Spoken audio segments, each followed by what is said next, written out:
ಇತ್ತೀಚೆಗೆ ಕಾಡ್ತಾ ಇರುವಂತಹದ್ದು PCOD ಮತ್ತು PCOS. ಇದಂದ್ರೆ ಎರಡು ಬೇರೆ ಬೇರೆನಾ? PCOD, PCOS ಏನಾದ್ರು ಡಿಫರೆನ್ಸ್ ಇದೆಯಾ? ಹೇಗೆ?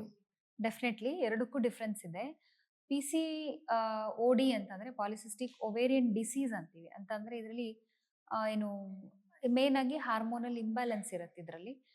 ಒವೇರಿಯನ್ PCOD ಅಲ್ಲಿ ಏನಾಗಿರುತ್ತೆ, ನಾವು ಕ್ರೈಟೀರಿಯಾಗಳು ತಗೊಂತೀವಿ. ಸೊ ಒಂದು, ನಮ್ಮ ಅಂಡಾಶಯಗಳಲ್ಲಿ ಸಣ್ಣ ಸಣ್ಣ ಸಿಸ್ಟ್ಗಳಿರುತ್ತೆ, ಮಲ್ಟಿಪಲ್ ಸ್ಮಾಲ್ ಸಿಸ್ಟ್ಸ್. ಸೊ ಅದನ್ನ ಪಾಲಿಸಿಸ್ಟಿಕ್ ಓವರೀಸ್ ಅಂತ ಹೇಳ್ತೀವಿ. ಸೊ ಅದ್ರ ಜೊತೆಗೆ ಸೈನ್ಸ್ ಆಫ್ ಹೈಪರ್ ಆಂಡ್ರೋಜೆನಿಸಮ್ ಅಂತೀವಿ. ಅಂದ್ರೆ ಮೇಲ್ ಹಾರ್ಮೋನ್ಸ್ ಈ ಫಿಮೇಲ್ಸ್ ಅಲ್ಲಿ ಜಾಸ್ತಿ ಆದಾಗ ಅವಳಿಗೆ ಏನು ಆ ಹಾರ್ಮೋನ್ ಬದಲಾವಣೆಗಳಿಂದ ಈಗ ಮೇಲ್ ಪ್ಯಾಟರ್ನ್ ಹೇರ್ ಡಿಸ್ಟ್ರಿಬ್ಯೂಷನ್ ಅಂತೀವಿ. ಅಂದ್ರೆ ಅನ್ವಾಂಟೆಡ್ ಹೇರ್ಸ್ ಬರ್ಬೋದು, ಹೋರ್ಸ್ನೆಸ್ ಆಫ್ ವಾಯ್ಸ್ ಇರ್ಬೋದು, ವೇಟ್ ಗೇನ್ ಇರ್ಬೋದು, ಈ ರೀತಿ ಆಗತ್ತೆ. ಮತ್ತೆ ಇರ್ರೆಗ್ಯುಲರ್ ಅಂದ್ರೆ menstrual irregularities. So that is also one of the criteria. So ಈ ಮೂರರಲ್ಲಿ ಅಟ್ಲೀಸ್ಟ್ 2 ಕ್ರೈಟೀರಿಯಾ ಇದ್ದಾಗ ನಾವು ಅದನ್ನ ಪಾಲಿಸಿಸ್ಟಿಕ್ ಒವೇರಿಯನ್ ಡಿಸೀಸ್ ಅಂತ ಹೇಳ್ತೀವಿ. ಸೊ ಇದರಲ್ಲಿ ಅಗೇನ್ ಹೈಪರ್ ಅಂದ್ರೆ ಮೇಲ್ ಹಾರ್ಮೋನ್ಸ್ ಜಾಸ್ತಿ ಆಗೋದ್ರಿಂದ ಮತ್ತೆ ಮೆನ್ಸ್ಟ್ರಲ್ ಇರ್ರೆಗ್ಯುಲಾರಿಟೀಸ್ ಇದೆಲ್ಲ ಇರೋದ್ರಿಂದ ಹಾರ್ಮೋನಲ್ ಇಂಬ್ಯಾಲೆನ್ಸ್ ಆಗಿ ಆ ಹೆಣ್ಮಕ್ಳಲ್ಲಿ ಏನು ಸಿಂಪ್ಟಮ್ಸ್ ಅಂದ್ರೆ ಇರ್ರೆಗ್ಯುಲರ್ ಸೈಕಲ್ಸ್ ಇರುತ್ತೆ. ಮತ್ತೆ ಏನು ಆಲ್ರೆಡಿ ನಾ ಏನು ಹೇಳಿದೆ, ಸೈನ್ಸ್ ಆಫ್ ಹೈಪರ್ ಆಂಡ್ರೋಜೆನಿಸಮ್ ಇದು ಕಾಣಿಸ್ಕೊಳ್ಳುತ್ತೆ. ಮತ್ತೆ ಸ್ಕ್ಯಾನ್ ಅಲ್ಲಿ ಅಲ್ಟ್ರಾಸೌಂಡ್ ಅಲ್ಲಿ ಸಣ್ಣ ಸಣ್ಣ ಸಿಸ್ಟ್ಗಳು ಇರುತ್ತೆ. ಸೊ ಯೂಶಲಿ ಇದೇನಂತಂದ್ರೆ again there is a genetic predisposition, ಅಂದ್ರೆ ಪೇರೆಂಟಲ್ ಅಂದ್ರೆ it can run in the family. ಅದ್ರ ಜೊತೆಗೆ ನಮ್ದು ಲೈಫ್ ಸ್ಟೈಲ್ ಚೇಂಜಸ್ ಮತ್ತೆ ಒಬೇಸಿಟಿ.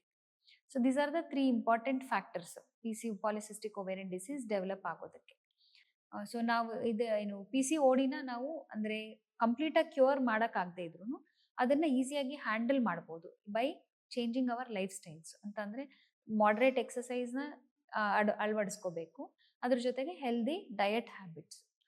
ಸೊ ಮತ್ತೆ ಅದ್ರ ಜೊತೆಗೆ ಸಿಂಪ್ಟಮ್ಯಾಟಿಕ್ ಟ್ರೀಟ್ಮೆಂಟ್ ಏನ್ ಅವಶ್ಯಕತೆ ಇರುತ್ತೆ ಅದಕ್ಕೆ ತಕ್ಕನಾಗಿ ಟ್ರೀಟ್ಮೆಂಟ್ ಕೊಡ್ತಾ, ಅಂದ್ರೆ ಇವಾಗ ಇರ್ರೆಗ್ಯುಲರ್ ಸೈಕಲ್ಸ್ ಇದ್ರೆ ಅದಕ್ಕೆ ಟ್ರೀಟ್ಮೆಂಟ್ ಕೊಡ್ಬೋದು, ಅಥವಾ ಈಗ ಮೇಲ್ ಹಾರ್ಮೋನ್ಸ್ ಜಾಸ್ತಿಯಾಗಿ ತೊಂದರೆಗಳು ಕಾಣಿಸ್ಕೊಳ್ಳೋದಕ್ಕೆ ಅದಕ್ಕೆ ಟ್ರೀಟ್ಮೆಂಟ್ ಕೊಡೋದು. ಇನ್ಫರ್ಟಿಲಿಟಿ ಆಗೋ ಸಾಧ್ಯತೆ ಇರುತ್ತೆ ಇದರಲ್ಲಿ ಹೆಚ್ಚಾಗಿ.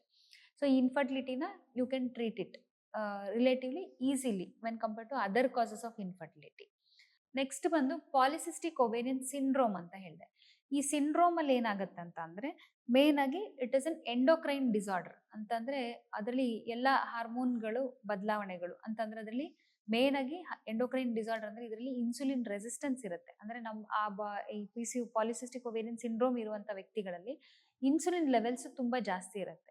So that in turn can lead to other ಏನು ಪ್ರಾಬ್ಲಮ್ಸ್. ಸೊ ಈ PCOS ಇದ್ದ ವ್ಯಕ್ತಿಗಳಲ್ಲಿ they are more prone to develop diabetes, hypertension ಮತ್ತೆ cardiovascular diseases at an earlier age when compare to the normal persons.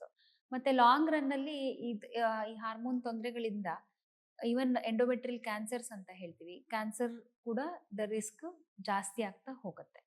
So main ಆಗಿ ಏನು ಸ್ವಲ್ಪ ಈ polycystic ovarian syndrome ಏನ್ ಹೇಳಿದೆ ಇದು ಸ್ವಲ್ಪ ಡಿಫಿಕಲ್ಟ್ ಟು ಟ್ರೀಟ್.